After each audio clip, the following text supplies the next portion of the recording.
We know that many of you connected to the ag community are also engaged with decisions surrounding wildlife and wildlife habitat in Georgia.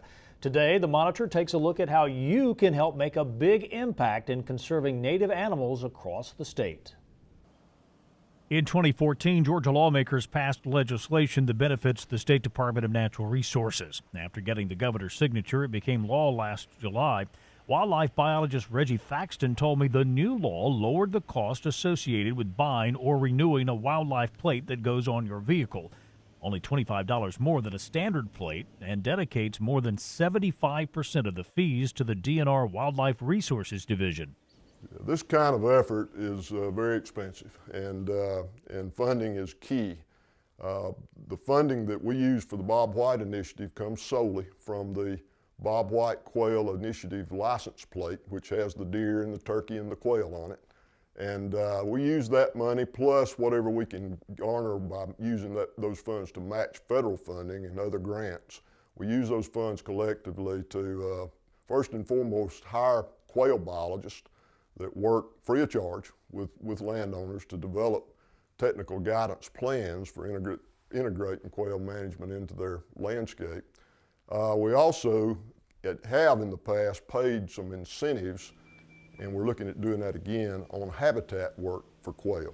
Part of THACKSTON's responsibilities include managing wildlife and the agency's nearly 1 million acres of wildlife management areas. And that's why he takes the funding aspect so seriously, especially how the quail, deer, and turkey car tags play an important role in the current Bob Quail initiative in the state. Bob Whites are a special bird to Georgia. They're our state game bird, designated by the legislature as such in 1970.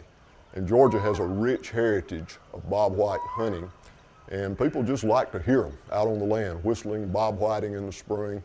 And so they are a special bird, but they need help. They've declined by around 90% since the 1960s. And that's just primarily been due to the changes in landscape and land use that have occurred over the last really 100 years, but particularly in the last 50, with more intensive management of farm and forest land, increased urban, suburban development. But the good news is we know how to integrate Bob White management into these landscapes to restore those populations without giving away the farm, so to speak. Jim Osier works with the division's non-game conservation section. He's charged with conserving Georgia's non-game wildlife. That covers all native wildlife not legally hunted or fished. Osier has the pleasure of monitoring the bald eagle nests.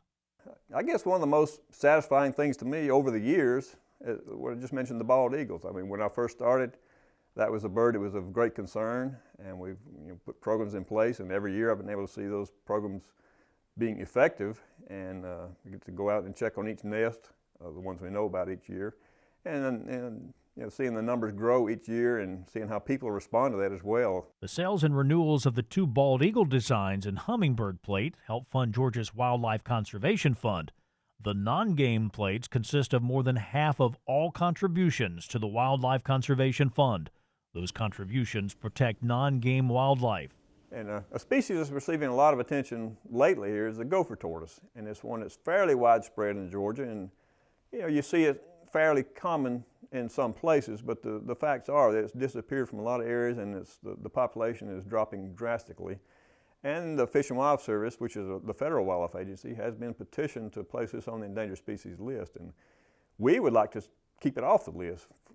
Not because we don't want to see it protected, but because we think we can protect it very well without it going through all that the regulatory red tape that listing will bring. So we're working hard with other agencies and with landowners to try to implement programs to keep that species off the list. So what can we do? Upgrade your tags on your vehicles to one of the images that DNR has provided. The license plates are available online through the State Department of Revenue website or at your local county tag office.